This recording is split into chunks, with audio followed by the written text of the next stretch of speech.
नमस्कार. MC न्यूजच्या खास चर्चा खास डॉक्टरांसोबत या सत्रामध्ये आपल्या सगळ्यांचं स्वागत आहे.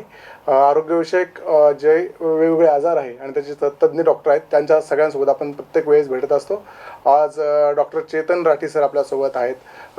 प्रख्यात पोटविकार तज्ज्ञ आहे आणि त्यांच्याकडनं आपण खूप सारी माहिती घेणार आहोत. सर, खूप खूप स्वागत आहे आपल्या स्टुडिओमध्ये. सगळ्यात अगोदर की सगळ्यांची जी आता लाईफस्टाईल खूप धावपळीची झालं आहे, स्ट्रेस आहे आणि प्रचंड धावपळ म्हणतो आपण या सगळ्या ह्याच्यात. आणि मग त्या अनुषंगानं येणारे पोटांचे आजार यासाठी की वेळ कमी दुपारी किंवा बाहेरचं खाणं खूप वाढलं आहे. म्हणजे जंक फूडपासून तर खूप सगळ्या पद्धतीमध्ये जे आहे ते. कारण संभाजीनगरचा विचार केला कॅनॉटवरनं जर आपण निघालो तर MGMपर्यंत प्रत्येक दुसरं हॉटेल आहे किंवा रेस्टॉरंट आहे किंवा सगळीकडे खाण्याचे प्रकार इतके उपलब्ध झाले आहेत. मग त्याच्यामधनं पोटाचे आजार किंवा बाकीचे सगळे प्रामुख्याने येतात. तर त्या सगळ्यात महत्त्वाचा जो आजार आहे किंवा तुमचं ज्याच्यामध्ये स्पेशलायझेशन आहे किंवा तुम्ही त्याच्यात काम करता इतके दिवस, तर ते आहे कावीळ या विषयावरती. आणि कावीळ हा असा आजार आहे, एकदा म्हणजे आधी डिटेक्ट झाला तर ठीक आहे, नाही तर तो जीव घेणा आजार आहे. तर सगळ्यात पहिलं की कावीळ म्हणजे काय, कारण काविळाबद्दल खूप गैरसमज आहे अजून. बरोबर. तर सर्वप्रथम कावीळ म्हणजे जेव्हा आपल्या शरीरातले डोळे, त्वचा किंवा लघवी ही पिवळी पडते तेव्हा आपण त्याला कावीळ म्हणतो. आता लोकांमध्ये बराचसा गैरसमज आहे का पांढरा कावीळ असा काही प्रकार आहे का, तर हे चुकीचं आहे, गैरसमज आहे. पांढरा कावीळ असं काहीच नसतं. कावीळ म्हणजे डोळे पिवळे किंवा लघवी किंवा त्वचा पिवळी. हे जेव्हा रक्तामधलं बिलिरुबिन नावाचं घटक वाढतं तेव्हा त्वचा आणि डोळे पिवळे पडतात, त्याला आपण कावीळ म्हणतो. ही जी कावीळ आहे समजा, तर सगळ्यात पहिलं काय सामान्य लक्षणं तुम्ही एवढे 3 जे सांगितले, का एखाद्याला म्हणतं माझं 4 दिवस माझं पोट दुखतंय, तर कधी कधी कोणी पण म्हणतं की नाही कदाचित कावीळ असेल, चेक करून बघ. तर कावीळमध्ये जसं मी सांगितलं, डोळे आणि लघवी पिवळी होण्यापूर्वीचे काही लक्षणं असतात, ज्यामध्ये पेशंटचं पोट दुखू शकतं, उजव्या बाजूला जिथं लिव्हर असतं. पेशंटला थकवा जाणू शकतो, पेशंटला ताप, हलका हलका ताप, खाण्याची इच्छा न होणं, यासारखे लक्षणं ज्याला आम्ही प्रोड्रोमल सिम्पटम्स म्हणतो, म्हणजे कावीळ सुरू होण्याच्या पूर्वीचे लक्षणं. तर हलका ताप, थकवा, खाण्याची इच्छा न होणं आणि पोटात थोडं थोडं हलकं हलकं दुखणं, हे कावीळचे लक्षणं राहू शकतात. आणि कावीळ नेमका हा जो आजार आहे कशामुळे होतो, का त्याची काय कारण आहे, हे जाणून घेणं खूप महत्त्वाचं आहे. जेव्हा कावीळ एखाद्या पेशंटला होतं तेव्हा आम्ही सर्व आधी बघतो का पेशंटला काही व्यसन आहे का. जसं दारू हे खूप कॉमन व्यसन आहे पुरुषांमध्ये, तर दारूमुळे लिव्हरला इजा होऊन कावीळ होऊ शकतं. ह्या व्यतिरिक्त सामान्य जनतेमध्ये जसं तुम्ही म्हटलात की बाहेरचं खाण्यापिण्याने कावीळ होऊ शकतं, दूषित पाणी पिण्यात आल्यामुळे, तर त्याला व्हायरल हेपॅटायटिस म्हणतो आम्ही. व्हायरल हेपॅटायटिस A आणि E असे 2 व्हायरस आहे जे दूषित पाणी पिण्यात आल्यामुळे लिव्हरला सूज येते आणि त्यामुळे कावीळ होतो. या व्यतिरिक्त 2 व्हायरस आहे, हेपॅटायटिस B आणि हेपॅटायटिस C. हे रक्ताच्या संसर्गामुळं पसरतात आणि लिव्हरला डॅमेज करतात आणि ज्यामुळे कावीळ होतो. ह्या व्यतिरिक्त जर आपण बाहेरचं खानपान जास्त असेल, ॲक्टिव्हिटी काही नसेल, तर ओबेसिटी म्हणजे लठ्ठपणा, ह्यामुळे पण लिव्हरला सूज येऊन कावीळ निर्माण होऊ शकतो. ह्याच्या पलीकडं काही औषधं असतात, जसं पेन किलर आहे, काही लिव्हरला डॅमेज करणाऱ्या गोळ्या असतात, त्यामुळे पण कावीळ होण्याची शक्यता असते. तर तो कुठला कावीळ आहे ते तुम्ही कसं ओळखता? हे आम्ही पेशंटची क्लिनिकल हिस्ट्री घेऊन, जसं एखादं लहान बाळ आहे त्याच्यामध्ये पण कावीळ आपण बऱ्याच वेळा बघतो, तर त्याला फिजिओलॉजिकल जॉन्डिस म्हणतो, म्हणजे तो आपोआप बरा होणारा कावीळ असतो. ज्या पेशंटला वयस्कर आहे, वयोवृद्ध आहे, अशा पेशंटमध्ये लिव्हरमध्ये गाठ असण्याची शक्यता असते किंवा पित्ताशयाची जी नळी असते, गॉल ब्लॅडर असतं, त्याच्यामध्ये जर गाठ असेल तर त्याच्यामुळे पण कावीळ होऊ शकतो.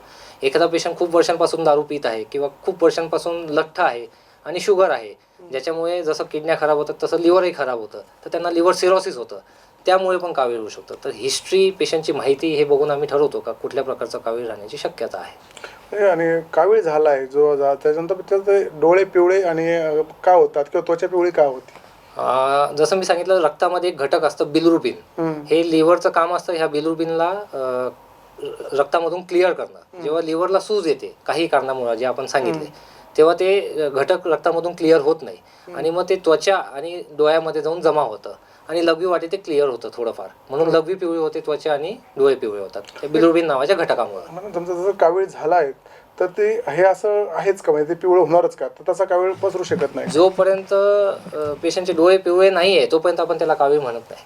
ओके, म्हणूनच पांढरा कावीळ असं काही म्हणजे खूप सारा गैरसमज आहे. म्हणजे अशक्तपणा आला, 3 दिवस ताप आला, कदाचित त्याला जात नाही, नोशा झाला, तर ते सगळ्यात पहिलं म्हटलं जातं की नाही का दिसत नाही असा कावीळ झाला, असं पांढरा कावीळ बिलकुल नाही, ते गैरसमज आहे. बरं. त्याच्यातून जर पिवळा कावीळ आहे किंवा दिसतोय कावीळ, पिवळा म्हणण्यापेक्षा दिसतोय, त्यावेळी डॉक्टरांकडे येतात, पण पांढरा कावीळ आहे असं समजल्यावरती मग वेगवेगळ्या ठिकाणी जाऊन जडीबुटी जे औषधं टाकल्या जातात, म्हणजे कानावटी टाकणारे औषधं असतील किंवा तोंडावटी घ्यायची औषधं असतील, जे आहे तर त्याचा काही फरक असतो की काय? हे सायंटिफिकली कुठंच प्रूव्हन नाही आहे. 99% कावीळ आपोआप बरा होणारा असतो. जे मी तुम्हाला सांगितलं, हेपॅटायटिस ए, हेपॅटायटिस ई, हे दोन जे व्हायरस आहे ते शरीराची प्रतिकारशक्ती चांगली असली तर ते शरीरातून आपोआप क्लिअर होतात. बॉडीच त्याचं क्लिअरन्स करते. तर तुम्हाला फक्त सपोर्टिव्ह ट्रीटमेंट लागते. म्हणजे खायची इच्छा नसते तर आम्ही त्यानुसार थोडी खायची इच्छा वाढवावी, उलट्या न व्हाव्या ह्याकरता मेडिसिन देतो. हे जे काही बाकीचे उपचार आहेत ते सायंटिफिकली प्रूव्हन नाही आहे, तर आम्ही त्याला कधीच रेकमेंड करणार नाही. आमच्याकडे बरेच असे पेशंट येतात का कावीळ जो बरा होणारा असतो त्याच्यामध्ये असे जर काही झाडपाल्याची किंवा असं घेतल्यानंतर कावीळ पुन्हा वाढायला चालू होऊन जातो आणि मग पेशंटचं लिव्हर फेल होतं आणि पेशंट कधी कधी दगावतोही. ओके.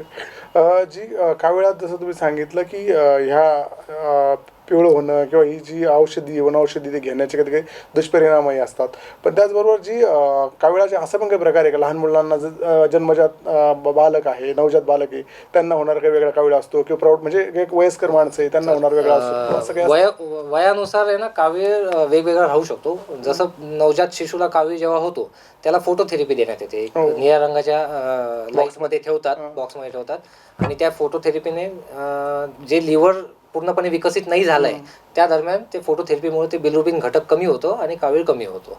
तर नवजात शिशूमध्ये जो कावीळ असतो त्याला आम्ही फिजिओलॉजिकल जॉन्डिस बऱ्याच वेळा म्हणतो, जो युजली हार्मलेस असतो अनलेस की त्याचं बिलिरुबिनचं प्रमाण खूप एका प्रमाणाच्या वरती गेलं तर ते मेंदूमध्ये जाऊन डॅमेज करू शकतं, म्हणून फोटोथेरपी करावं लागते. ह्या व्यतिरिक्त लहान मुलांमध्ये जे कावीळ बघतो आम्ही ते युजली दूषित पाण्यामुळे, हँड हायजीन चांगली नसल्यामुळे, बाहेरचं खाण्यापिण्यात आल्यामुळे, व्हायरल हेपॅटायटिसमुळे जे होणारा कावीळ आहे ते असतं. प्रौढांमध्ये जे बघतो आम्ही ते असतं व्यसनांमुळे, जसं दारू एक व्यसन आहे, लठ्ठपणा आहे, ॲक्टिव्हिटी काही नाही आहे, बाहेरचं खानपान जास्त आहे, तर ते कावीळ ओबेसिटी रिलेटेड किंवा दारूच्या व्यसनामुळे होऊ शकतं. आणि वयोवृद्ध जे पेशंट असतात त्यांच्यामध्ये कॅन्सरचं प्रमाण जास्त असतं. वय हे कॅन्सर करता काय म्हणतो रिस्क फॅक्टर आहे. तर अशा पेशंटमध्ये लिव्हर सिरोसिस म्हणजे खूप वर्षांपासून काही आजार होता आणि त्याच्यामुळे लिव्हर त्यांचं खराब झालं आहे, तर ह्या कारणांमुळे कावीळ होण्याची शक्यता वयोवृद्धांमध्ये असते. आता मला 2 दिवस माझं पोट दुखते समजा आणि मी जनरल फिजिशियन दाखवलं किंवा असं मला असं वाटतं मला कावीळ आहे का असं घरच्या घरी ओळखते तो कावीळ असं काय की नाही? घरच्या घरी ओळखण्याकरता आरशामध्ये स्वतःचा चेहरा बघणं आणि स्वतःचे डोळे बघणं. जे आपल्या डोळ्याचा पांढरा भाग आहे तो पिवळा दिसेल, लघवी ही दाट पिवळी किंवा तपकिरी रंगाची होईल आणि थोडंफार पोटात उजव्या बाजूला दुखतं, तर जिथं लिव्हर आहे उजवीकडे पूर्ण ह्या भागात लिव्हर असते, तिथं जर दुखत असेल तर ती कावीळ राहण्याची शक्यता असते. असं तर डॉक्टरांकडे कधी गेलं पाहिजे? जेव्हा तुमच्या डोळ्याचा पिवळापणा खूप दाट झाला आहे, पेशंटला खूप उलट्या होत आहेत किंवा पोटात फुगल्यासारखं वाटतंय, पायावर सूज झाली आहे, म्हणजे लिव्हर खराब झाल्यामुळे पोटात जेव्हा पाणी होतं तेव्हा पोट फुगतं, पायावर सूज येते. काही पेशंट आमच्याकडे रक्ताच्या उलट्या घेऊन येतात किंवा शौच वाटे रक्त जातं, तर हे सिरियस आजार आहेत. ज्या पेशंटचं कावीळ म्हणजे लिव्हर ऑलमोस्ट फेल होण्याच्या मार्गावर आहे ते कावीळ आपण सामान्य जनतेला म्हणतो का मेंदूमध्ये गेलं, तर ते शुद्धीवर राहत नाही, दिवसा जास्त झोपतात, लोकांना ओळखत नाही, अशी जेव्हा परिस्थिती येते तेव्हा पेशंटला हॉस्पिटलमध्ये पोहोचणं गरजेचं आहे. ठीक, म्हणजे आता इतकं हे मोठं स्टेज आहे ते होऊच नाही कावीळ किंवा पोटाचे कुठले ते सामान्यतः आजार होऊ नये यासाठी काय काय काळजी घेतली पाहिजे? म्हणजे तो कावीळचं ठीक आहे पहिली स्टेप तुम्ही सांगता किंवा गंभीर कावीळ असेल तर त्याच्या आधीच काय आपण केलं पाहिजे? सर्वप्रथम जे आपले कावीळचे कारणं आहे त्याला आपण कसं अवॉइड करू शकतो, एक तर स्वच्छ ठिकाणी खाणं, स्वच्छ जिथं स्वच्छता पाळली जाते त्या ठिकाणी आपण खानपान करायला पाहिजे. युजली स्ट्रीट फूड हे कारण असतं कावीळ होण्याचं, खूप कॉमन कारण आहे, जिथं स्वच्छता आपण मेंटेन करणं कठीण असतं.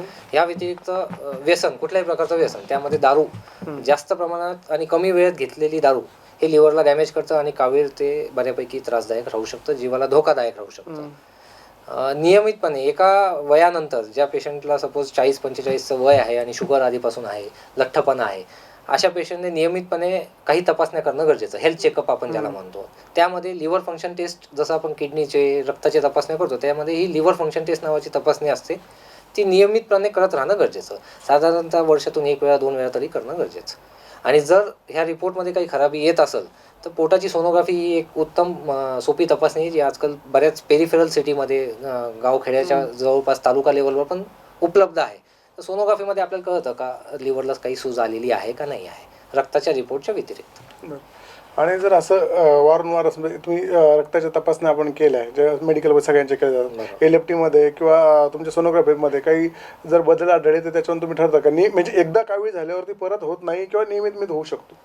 एकदा कावीळ झाल्यावर परत होत नाही असं नाही आहे. ज्या पेशंटला सपोज लिव्हरला डॅमेज ऑलरेडी सुरू झालेला आहे त्यांना पुन्हा पुन्हा कावीळ होण्याची शक्यता असते. ते होऊ नये म्हणून आपण वेळेवर काही ट्रीटमेंट चालू करू शकतो. जसं आता आपण उदाहरण घेऊया हेपॅटायटिस बी. हे जे व्हायरस आहे हे व्हायरस आपल्या ह्या भागात आणि भारतामध्ये खूप जास्त प्रमाणात आढळलं जातं. आधीच्या काळात गव्हर्नमेंटचं हेपॅटायटिस बीचं वॅक्सिन कंपल्सरी नव्हतं, पण आता मागच्या 10-15 वर्षापासून गव्हर्नमेंटने ते कंपल्सरी केलेलं आहे. म्हणजे नवजात शिशूला आता ते वॅक्सिन देण्यात येतं. हे एकच लिव्हरचं आजार आहे जे वॅक्सिन प्रिव्हेंटेबल आहे. म्हणजे त्याची जर लस घेतली तर ते लिव्हर डॅमेज होणार नाही, हेपॅटायटिस बीचा संसर्ग होणार नाही. अमिताभ बच्चन सारख्या माणसाला हेपॅटायटिस बी आजार आहे, ते आपले हेपॅटायटिस बीचे भारतात ॲम्बेसेडर आहे त्याच्याबद्दल जनजागृती करण्याकरता. तर हे कोणालाही होऊ शकतं. हे युजली आईपासून मुलांना पसरतं, रक्ताच्या द्वारे कॉन्टॅक्ट झाल्याने हे पसरतं आणि संबंधाने म्हणजे नवऱ्यापासून बायकोला, बायकोपासून नवऱ्याला होण्याची शक्यता असते. तर ह्याची जर आपण लस घेतली वेळेवर, 3 डोस असतात, ती लस घेतली तर हा व्हायरस शरीरात लिव्हरला डॅमेज करू शकत नाही. तर असे काही गोष्टी आहेत जे तुम्ही जेव्हा डॉक्टरशी सल्ला घेतात तेव्हा आपण त्याला पेशंटला आम्ही रेकमेंड करतो. सपोज आपल्या घरात कोणी हेपॅटायटिस बी आहे, पॉझिटिव्ह आहे, तर त्याच्या आम्ही सगळ्या नातेवाईकांना सांगतो का तुम्ही सगळ्यांची तपासणी करून घ्या. जे निगेटिव्ह आहेत त्यांना लस घ्या आणि जे पॉझिटिव्ह आले त्यांना जर वेळेवर आपण ट्रीटमेंट चालू केली, त्याला एक गोळी असते रोजची, एक गोळी दिली तर ते लिव्हरला पुन्हा डॅमेज करत नाही. ह्या व्यतिरिक्त पित्ताशयाचे खडे आहेत. सपोज पित्ताशयाच्या खड्यांमुळे पण कावीळ होतो. पित्ताशयाचा खडा जर पित्ताशयाच्या नळीमध्ये अटकला तरी सुद्धा कावीळ होतो. तर आता ते खड्यांचं आपण वेळेवर जर ट्रीटमेंट घेतली, ज्यांना त्रास आहे त्यांना पित्ताशयाचं सर्जरी लागते. आम्ही रेकमेंड करतो का गॉल ब्लॅडर तुमच्या पित्ताशयाच्या खड्यांनी खराब होत आहे, ते त्रास देत आहे. तर अशा वेळेस जर वेळेवर सर्जरी झाली तर कॉम्प्लिकेशन होत नाही, कावीळ होत नाही. काही रक्ताचे आजार असतात ज्याच्यामुळे कावीळ होतो. म्हणजे रक्त जर जास्त नष्ट होत असेल तर बिलिरुबिन नावाचं घटक रक्तामध्ये वाढतं, लिव्हरच्या कॅपॅसिटीच्या पलीकडे ते वाढतं, त्याला आम्ही हिमोलिटिक जॉन्डिस म्हणतो. तर हे रक्ताच्या आजारामध्ये काही ट्रीटमेंट असते जे रक्ताचे स्पेशलिस्ट करतात आणि मग ते वारंवार कावीळ होत नाही. हेपॅटायटिस बी टाळावा किंवा त्याची काय वेगळी लक्षणं आहे, त्यासाठी काय वेगळं असं काळजी घेतली? हेपॅटायटिस बी हे खूप संसर्गजन्य व्हायरस आहे. म्हणजे सपोज आधीच्या काळात गावात जे ब्लेड वापरायचे, शेविंग करता जे ब्लेड वापरायचे, किंवा आधीच्या काळात जे ग्लास सिरिंजेस वापरायचे, डॉक्टर्स जे निडल्स वापरायचे ते ग्लास सिरिंजेस राहायचे, ते आता सगळं डिस्पोजेबल झालं आहे. तर युजली आम्ही जी काळजी घेण्याचं काम असतं, जर घरात एक मेंबर पॉझिटिव्ह आहे तर बाकीच्या घरच्या मेंबरला व्हॅक्सिन देणं हे खूप महत्त्वाचं. It is 100% vaccine preventable disease. म्हणजे 100% व्हॅक्सिन घेतल्यानंतर तुम्हाला तो आजार होणार नाही जर वेळेवर ते व्हॅक्सिन घेतलं तर. त्याचं डिटेक्शन कावीळ साधा कावीळ नाही, हेपॅटायटिस बी डिटेक्शन सोपं आहे का? सोपं आहे, साधी तपासणी आहे. प्रत्येक गाव खेड्यात शहरात सगळीकडे होते. बऱ्याचशा गव्हर्नमेंटच्या लॅब्समध्ये होते आजकाल, तर सगळीकडे ते अवेलेबल आहे. साधी तपासणी, एक रक्ताचा सॅम्पल देणं आणि ती तपासणीमध्ये कळतं, त्याच्यामध्ये कळतं आणि त्याच्यावर तुम्ही ते घेऊ शकता.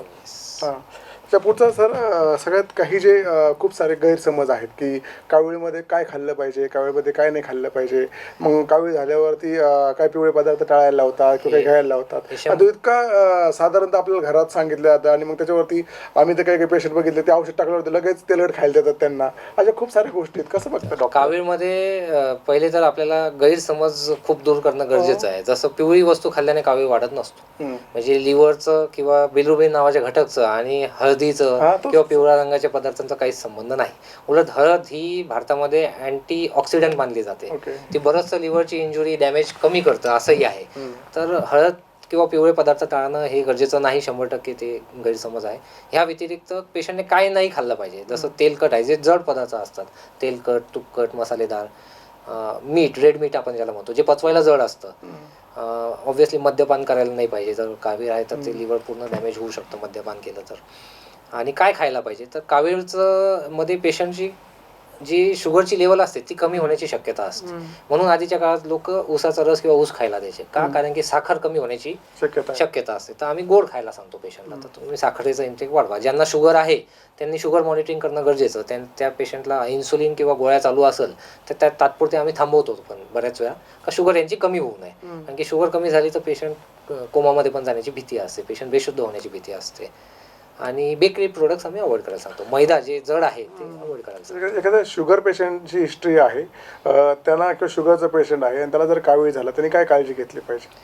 शुगर मॉनिटरिंग खूप महत्त्वाची होऊन जाते ह्या पेशंटमध्ये, कारण की पेशंटने सपोज त्याचा रुटीन डोस घेतला आणि रात्री तो झोपी गेला तर रातोरात पेशंटची शुगर डाऊन होऊ शकते कोमात आणि ती पेशंटला लक्षात पण येणार नाही का पेशंट सकाळी झोपेतून उठलाच नाही असं होऊ शकतं. तर शुगरच्या पेशंटला कावीळचे एक शुगर कंट्रोल, शुगर चेक करत राहणं किंवा डोस ॲडजस्ट करणं गरजेचं.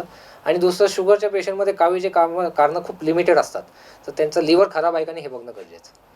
लिव्हरच्या डॅमेजमुळं हे कावीळ झालं आहे का हे बघणं गरजेचं. आता सगळं आपण कावीळच्या याच्याबद्दल झाल्यानंतर करतोय, बोलतोय, पण जर समजा एक कावीळ झालं एका रुग्णाला तर ते साधारणतः किती दिवस लागतात रिकवर होण्यासाठी, बरा होण्याचं कसं प्रमाण आहे किंवा कालावधी कसा? जे सर्वसामान्य कावीळ आहे ते 15 दिवसात 20 दिवसात आपोआप बरं होण्यासारखं असतो. म्हणून 90-95% पेशंट आपोआप बरे होणारे असतात, जे स्वतःच काहीतरी उपचार घेतात आणि डॉक्टरांकडे बऱ्याच वेळा पोहोचतही नाही. 5 ते 10% लोकांमध्ये कॉम्प्लिकेशन होण्याची भीती असते, त्या पेशंटला आपल्याला ट्रीटमेंट द्यायची गरज पडते. आणि जे कावीळ लिव्हरच्या खराबीमुळे आहे, सपोज त्यांचं लिव्हर सिरोसिस आहे किंवा लिव्हर फेलियर आहे, तर अशा पेशंटला बऱ्याच वेळा कावीळ कमी करण्याकरता आम्हाला लिव्हर ट्रान्सप्लांटही करावं लागतं. तर आम्ही लिव्हर ट्रान्सप्लांटचा सल्ला देतो, व यांचं लिव्हर काम नाही करत आहे, आता कावीळ कमी नाही होत आहे, तर लिव्हर ट्रान्सप्लांट हा एक पर्याय असतो. आणि कावीळ आणि लिव्हरचं कॅन्सर यांचा काही संबंध आहे का? तो काय? लिव्हरचं कॅन्सरमध्ये काय होतं, लिव्हरचं फंक्शन कॉम्प्रोमाइज होऊन जातो. ती गाठ जशी जशी वाढते तसं लिव्हरचं जे काम आहे कावीळला कंट्रोलमध्ये ठेवणं, बिलिरुबिन नावाचा घटक कमी ठेवणं, तर जेव्हा हे लिव्हर काम नाही करत तेव्हा मग कावीळ वाढत जातो. आणि लिव्हर कॅन्सर जसं हेपॅटायटिस बी एक कारण आहे कावीळ करतात, तसंच हेपॅटायटिस बीमुळे लिव्हरचं कॅन्सरही होतं. तर हे सगळं इंटरलिंक्ड आहे. लिव्हरच्या ज्या आजारामध्ये लिव्हरची कॅपॅसिटी कमी होते त्यामुळे कावीळ होतं. बाकीचे काही जे तुम्ही गोळ्यांबद्दल बोलत होतात, काही गोळ्यांबद्दल अशी कुठली औषधं आहे का जी समजा एखाद्या दूषित खाण्यात नाही आलं, दूषित पिण्यात नाही आलं किंवा दारू पिण्याचं प्रमाण कमी, पण अशा कुठल्या मेडिसिन आहे की ज्या मेडिसिनमुळे कावीळ होऊ शकतो? खूप कॉमनली जे घेण्यात येतं ते आहे पेन किलर. ओके. आपण आजकाल पेन किलर आमच्याकडे पेशंट ओव्हर द काउंटर आपल्याकडे भेटतं. तर काय ते डोलोच्या गोळ्या अशा कॅन्डी सारख्या? येस, तर पेन किलर गोळ्याने असं होऊ शकतं. पॅरासिटामॉल पॉइझनिंग एक असतं, जे जास्त प्रमाणात पॅरासिटामॉल जर घेण्यात आलं, ओव्हरडोस झाला तर त्याच्याने लिव्हर फेलियर होऊ शकतं. भारतामध्ये उंदीर मारायचं औषधही कॉमनली भेटलं जातं. आमच्याकडे लहान लेकरं येतात किंवा लहान मुलं येतात ज्यांनी चुकून उंदीर मारायची वडी खाल्ली आणि त्यांना कावीळ होतो, लिव्हर फेल होतं. अशा वेळेस लिव्हर बदली करायची वेळ येते. तर जे येलो फॉस्फरस आहे उंदीर मारायच्या औषधामध्ये, त्यामुळे पण कावीळ होतो. तुमच्या एकूण प्रॅक्टिसमध्ये असं काही आढळलं आहे का, म्हणजे ग्रामीण आणि शहरीचं जे कावीळ होण्याचं प्रमाण आहे त्यात काही असं तफावत आहे की सारखेच रुग्ण आहे? नाही, ग्रामीण भागात कारणं वेगळे आहेत. ग्रामीण भागात जे कावीळ होतं ते युजली पोळ हायजीन आणि दूषित पाण्यामुळे होतं. आणि जे शहरी भाग आहेत त्याच्यामध्ये लोकांच्या खानपानाच्या सवयी, व्यसन आणि लठ्ठपणा म्हणजे इनॲक्टिव्हिटी, तर ते कारण जास्त आहे. आपण डाएटवर बोललो, होऊ काय नाही यासाठी बोललो, तर आता या सगळ्या कावीळच्या कावीळ होऊ नये किंवा विशेषतः पोटाची काळजी आणि कुठले एक्सरसाइज केले पाहिजे, काय केलं पाहिजे, व्यायामाकडे जनरल एक्सरसाइज करायला पाहिजे. हफ्त्यातून किमान 4 वेळा तरी 20 मिनिट एक्सरसाइज केली पाहिजे, ज्याने तुम्हाला घाम येईल, शरीरातलं जे फॅट आहे ते बर्न होईल आणि लिव्हरमध्ये चरबी जमा होणार नाही. लिव्हरमध्ये जेव्हा चरबी जमा होते त्याला आपण फॅटी लिव्हर म्हणतो. आणि ते जगभरात एक प्रमुख कारण आहे लिव्हर खराब होण्याचं, लिव्हर सिरोसिस होण्याचं आणि पुढे जाऊन कावीळ होण्याचं. फॅटी लिव्हर काय असतं? ग्रेड 1, ग्रेड 2, ग्रेड 2 म्हणजे सगळ्यांना फॅटी लिव्हर आहे, काय असतं फॅटी लिव्हर? म्हणजे काय, तुमच्या शरीरामधली जी रक्तातली चरबी आहे ती जास्त प्रमाणात आहे आणि ती कुठे ना कुठे जाऊन जमा होणार. तर ते लिव्हर एक ऑर्गन आहे ज्याच्यामध्ये जमा होते, जे दिसतं सोनोग्राफी. रिव्हर्स होतं का?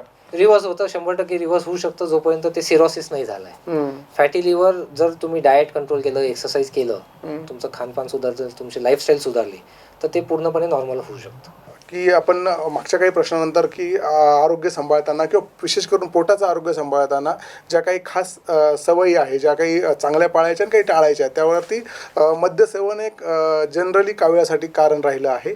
आणि खूप सारं गुगलला जे सर्च केलं जातं की किती प्रमाणात मद्य घेतलं पाहिजे आणि इतकं मद्य घेतल्याने काय होतं, असं खूप सारं केलं जातं. आणि तरुणाई जी आहे किंवा एक यंगस्टर्स आहेत बऱ्या प्रमाणात, म्हणजे त्या काळात त्यांच्याकडनं मद्याचं सेवन होतं.